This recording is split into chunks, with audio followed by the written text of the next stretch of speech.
वफाकी वजीर दाखिला शेख रशीद ने कहा कि इस्लामाबाद में पुलिस एहलकारों पर हमला सिग्नल है कि इस्लामाबाद में दहशतगर्दी के वाकयात शुरू हो गए हैं।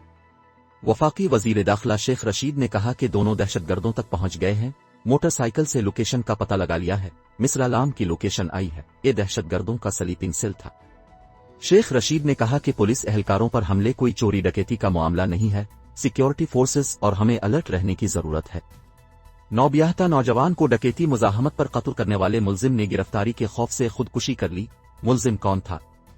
तहलका खेज इंकशाफ वाज़े रहे कि गुज़िश्ता रात इस्लामाबाद में पुलिस एहलकार नाका लगाकर चेकिंग कर रहे थे कि इस दौरान मोटरसाइकिल सवार 2 अफराद को रुकने का इशारा किया गया तो उन्होंने फायरिंग कर दी, जिससे 3 पुलिस एहलकार जख्मी हो गए। पुलिस की जवाबी फायरिंग से दोनों दहशतगर्द मारे गए। वाकया की इत्तला मिलते ही पुलिस की मजीद नफरी भी मौके पर पहुंच गई, जिसने जख्मी एहलकारों को अस्पताल मुंतकिल किया, जहां एक हेड कांस्टेबल मुनव्वर जाम शहादत नोश कर गया। जख्मी एहलकारों अमीन और राशिद की हालत खतरे से बाहर बयान की जा रही है। वाकये के बाद आईजी इस्लामाबाद मोहम्मद अहसन यूनस सीनियर अफसरान के हमरा अस्पताल पहुंच गए और जख्मी पुलिस एहलकारों की इयादत की। आईजी इस्लामाबाद का कहना था कि शहीद और गाजी पुलिस जवान हमारा फख्र है।